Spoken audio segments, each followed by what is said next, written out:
thank you so much, Joe, for having us at your office. Great to finally see you. Yes. I think during our last conversation, we talked a bit about the company. Can you tell us briefly about what does Pac Lease do? Yeah. I think a lot of people are not very familiar with the company just yet. Yes. Well, Pac Lease essentially is a credit company. And as a credit company, we lend money mostly to SMEs. And the way we do it is through two products, mostly hire purchase and term loans. Right? So we finance things like what we call operating assets, things like plant and machineries. If you go on the road, you see lorries, trucks, buses, or if you see on the construction site, the hoists, cranes, and things like that. Right? In the medical side, we finance X-ray machine, cancer treatment equipment, which can be very expensive, in millions of dollars. Right? So our business, I would say, at the moment, close to 98% are actually to SMEs. Okay. So in that case, I was just wondering, like during the COVID pandemic, was it good for your company or was it not? It was good in the sense that we managed to continue our growth trend. When I came over to Pac Lease back in 2009, right, we were very small and we had this fairly ambitious growth target. It is difficult to maintain growth trend because the products that we do, we talk about hire purchase. Typically, hire purchase has got only on average 3 years, or rather the financing term is actually for 3 years. Right? So within 3 years, the loan will be paid off. Right? Unlike in the bank gives you a housing loan 15 years, 20 years, 25 years, or a term loan for property that can be for a very long tenure. The bank will also give you, say, overdraft. Right? Overdraft is like perpetual. As long as your business, you continue to use overdraft. So in the bank, the business is fairly stable and steady. Even if you have a pandemic or lockdown and all, right? It may not have that great an impact on bank. Right? Whereas in our business, like I say, the average tenure of financing is only 3 years. If you stop, the runoff or repayment can be very rapid. Yeah?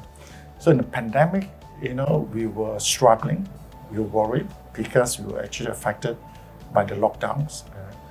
We were considered a non-essential business, unlike the bank. The bank was able to continue to operate. We are not a bank, we are non-essential services. So we have to actually observe the lockdown. Right? So it was a struggle, but we managed to pull through. And in that 2 pandemic years, we grew stronger. And in fact, our profit was even higher than before the pandemic. What do you think led to that?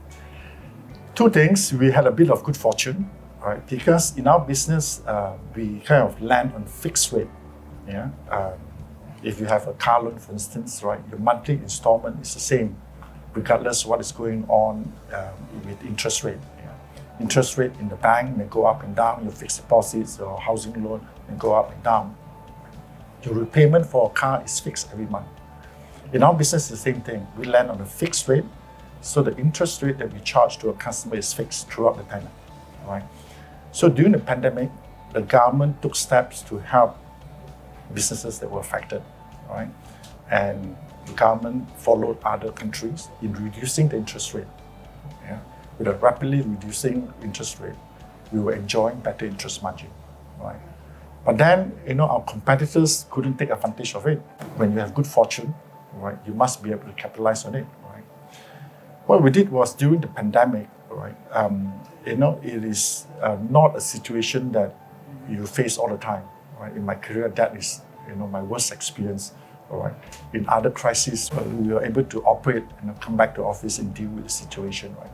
During the pandemic, we actually have to observe working from home or lockdown. Right? We didn't panic. Right? What we did was we worked from home and find ways to support our customers to survive the pandemic, because many of them were also facing the same issue. They can't go out to do sales, they can't do collection, and all, so the business were affected. Right? So I think we were conscious of what was happening and the impact of this lockdown and pandemic on our customers. And we kind of extended relief and helped our customers to overcome the problems that we're facing. Right? And because they were able to deal with it, right, they had more time to sort out the problems and deal with the lockdown and issues like that. Right? And they survived the pandemic. Because they survived, we do well as well. They stay loyal to you. They stay loyal. Yeah, we are seeing that happening last year at the end of pandemic and this year, right? Those that were quick in recalling the loan or slow in extending relief or assistance. Of course, many of these SMEs are concerned, whether they can expect so-called that kind of consistency in support from them. Yeah. So would you say, what are some of the most important values do you think it's important to be in this business of yours? I think the most important thing is, fair dealing. This is what we believe very strongly in, right? People used to say that, Pac Lease is like a money lender, unlike a bank, your risk can be very high, that's why you make money. Actually, it's not true. Our risks are very competitive, especially when it comes to equipment financing. If we talk about property loans or shop loans, commercial loans, right? Yes, we are not as competitive, right? Which is the reason why we do not go into that arena. But when it comes to operating assets or equipment financing, we are very competitive, right? So there's a need to be fair in any relationship. It cannot be one-sided. So if you treat your customers fairly, all right, and they know that you're there, especially during tough time to support them, then you can maintain that relationship a lot longer. I think fair dealing is very important to us. You've been CEO of Pac Lease for almost 14 years now. Yes. What would you say have been your biggest challenge? You mentioned a bit about the pandemic. Was that the biggest challenge you faced? That was my biggest challenge. But apart from that, of course, the issues of funding. Yeah. In our business, we are not licensed to collect deposits. Yeah. We rely on so-called wholesale funding. Yeah. And wholesale funding, are actually provided by commercial banks, investors in the debt market, right, as well as another so-called government-linked institution, right. There's a need to always convince them, what we do, that we know this business, that we are able to manage the risk, and to gain continuous support from these wholesale lenders. That is important. The other thing is also to convince our shareholders, right, that we can manage this business, right. This business is not unique in the sense that it has to be done at Pac Lease only. Even our related company, OCBC Bank, right, they are also allowed to do hire purchase as well, right. And in the bank, they always find lending to equipment to be a very highly risky business, right. Machine depreciates very rapidly. May not be found if you want to repossess, right? Unlike a property loan, the property is always there, right? So the risk in managing equipment financing is very different from managing, say, a property loan. And to do this business and have the support of your shareholders is a challenging task, right? Especially in getting your shareholders to pump in more money as we were experiencing that growth. So I'm glad to say that we managed to do that very well. And we have our shareholders' support, and we have grown steadily over the 14 years. Our business has grown from, when I first took over, from about 260 million. Today we're about 2.2 billion. So we've grown 8 times in that 14 years. Well, talk to us then about your future plans. Like, what are your long-term goals? Today we are, I would say, arguably the largest player in the industry. That essentially was our vision. We have the profit now to go on to the next phase, right? What we want to do is actually to be the center of excellence, right, in equipment financing for OCBC Group, right? Like I say, in the bank, they are able to do equipment financing as well. And over the last 14 years, we have done better in terms of size and growing the business, right? But we are far from being a center of excellence, right? A center of excellence in terms of knowledge, in terms of processes, in terms of the use of technology in growing the business, rather than relying mostly on hiring of more staff and increasing the headcounts. So that so-called journey into center of excellence, right, is still a long way. We started part of it. We've done digitization of many of our processes. We have now also taken on a big project to see how we can streamline our business from end to end, making it easier for our customers to have access to us and to have their requests met. Yeah. What would you say, Joe, would be your biggest factor to success? Like, what do you think has contributed to the growth of the company and also yourself as a CEO for 14 years? OCBC is actually a very old established bank, right? I had the benefit of observing how the CEO of the bank behaved. And I kind of liked what he was doing, the principles, his beliefs, his values and all. But what I took from him is humility. As a CEO, he was able to go down to ordinary staff level and engage them. I think that is perhaps the most important thing that I bring to this organization. I maintain an open door policy. All right? People can come in to see me anytime. And I actively engage my staff. We used to have a cafe downstairs.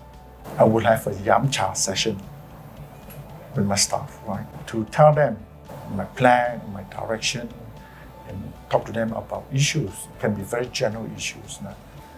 I find the yam cha session very useful in the sense that it allows people to just sit back, relax on a Friday, dress down, and talk about their work if they want to, talk about their personal life, talk about politics, talk about social life and things like that, right?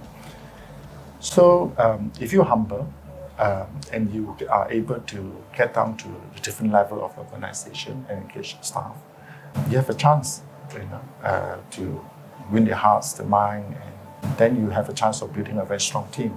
I think that's important. What about when you face tough times or not so good days? How do you get out of that negativity and rise above the challenges that you have in front of you? Yeah. And in this job, I wouldn't say just tough times alone, right? There are a lot of pressures, right? And there are challenges, frustrating moments. What I like to do is, I come to office early. Right? I'm usually in the office by 7:30, right? And I leave by 4:30 if I can. The last thing I want is to be stressed out in the traffic. Right? On top of that, you come to the office and then you have issues to deal with, right? So I avoid the traffic, and I like to get back early in time for me to go for a walk. Right? I enjoy walking, and my favorite place is actually Bukit Kera. I go walking in the evening with my wife 3 times a week if I can, if the weather is good. So during the walk, it's nice. I start from Bukit Kera. If you're familiar with that place, you walk up the hill, undulating kind of a track up and down, and then you can end up in Taman Tun, and then you can walk all the way back up. Right? So I find that walk very refreshing, energizing, invigorating. At the end of it, I'll go back to the Christian club.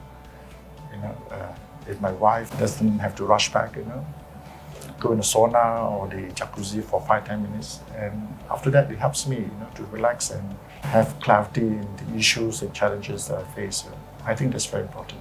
Is there anyone that you reach out? Let's say, I know as CEO, you're at the top level, it's hard to talk to people sometimes. What about you? Who do you reach out when you face problems? Yeah, it's difficult. In this business, especially when you're at the top, right, you will have issues, problems, challenges that you need someone at the same level, someone who perhaps also understand the business or the business challenges. Right? And these are issues that typically you wouldn't be, talking to a colleague. So I find Vistage being very useful. In this group, we have people who are very experienced businessmen. They are all very successful businessmen. And some professionals like me as well, right? I suppose we are able to open up, and that chair in the group helps me tremendously. It's not easy to open up. We talk about opening up to, say, a colleague, right? It's also not opening up your problems, your challenges to somebody outside. So unless you are very comfortable, right? So I think members within Vistage Group has helped me a lot. From time to time, some old friends who were previously in the industry, they have also been helpful in kind of bouncing off issues and giving me ideas on how to deal with them. What would you say is the most valuable thing about being part of Vistage to you? I would say at least the opportunity to share problems and bounce off problems, right? That to me comes as one of the most important things, right? And also these are captains of various industries, So having first-hand information directly from, these captains who knows the business. So that kind of gave me an edge over, say, my competitor, right? So I would typically know what is going on in a certain industry firsthand, because in our monthly meeting, that's what we do. In the first an hour and a half or so, we share 5 minutes on business issues and 5 minutes on personal issues. And each members of the group have to share, right? This is where I get to know what is going on in the industry. That helps me to formulate strategy and action that I need to do to manage the business. I think what's interesting, you mentioned that your group is a combination of professionals and also founders, people that has been with the company, a family business. That dynamic, how do you think that has helped you as a leader, your leadership style and your strategies? I suppose watching the approach, the different approach adopted by members in dealing with issues has helped me a lot, right? I talk about humility, right? I mean, the other thing is the need to empathize with people, right? And also in opening up, I struggle with that. I struggle with that. Although I have this so-called open door policy, right? People come and see me and talk to me, right? We tend to talk about their problems, their issues, right? I think being in Vistage has helped me, to be more relaxed and talk about some of the issues affecting me, Need not be very personal issues, right? But I think if I'm able to kind of relate some of my issues to them more openly, the exchange become more meaningful and more valuable. Right? I kind of help to build a trust, right? And I think building those trust is important. Just a final few questions. Is there someone that you look up to as a... In the organization or in business? Anywhere. Or it could be someone who's maybe could be alive, it could be dead, or someone you would love to have dinner with, let's say if you had the opportunity to do so. Well, I'd like to meet up with LKY actually. Lee Kuan Yew. I think he's a brilliant man. I like the way he's run the country. I can appreciate what he was doing. He has been given many names, dictator, authoritarian, and things like that. I can appreciate why he had to be tough in the earlier years, right? And I think he's a brilliant man as well. And since he's no longer around, I suppose the next other person that I would like to talk to is his son, Lee Hsien Loong. I think he's also a great leader, right? Over the last few years, I've been very interested in geopolitics, the events around the world, Talking to these people would give me perhaps greater insight into what is going on. Just one final question. What advice would you give to someone who's perhaps younger than you and would like to scale that kind of success that you have had achieved so far? Patience, I think. Patience is important in work, right? There are going to be ups and downs, frustration and things like that, right? There's always a need to ask the question, right? Whether the organization offers what you want, right? The opportunity to grow, caring enough, right? Rewarding as well, in terms of both financially as well as your career development and things like that. But when it comes to the work itself, there's always going to be ups and downs. You're going to have disagreement with colleagues. If you are, say, a very opinionated person, you may think certain things is wrong and need to be fixed. You may be patient and things like that, right? If you're patient and if you are able to remain calm, you will be able to find solution to deal with those issues or problems or challenges that you face in the company, right? I find many occasions people leaving a good organization for the wrong reason. Certain things that affects them emotionally, and they, I would say, too quick in quitting or kind of giving up. I think it's important.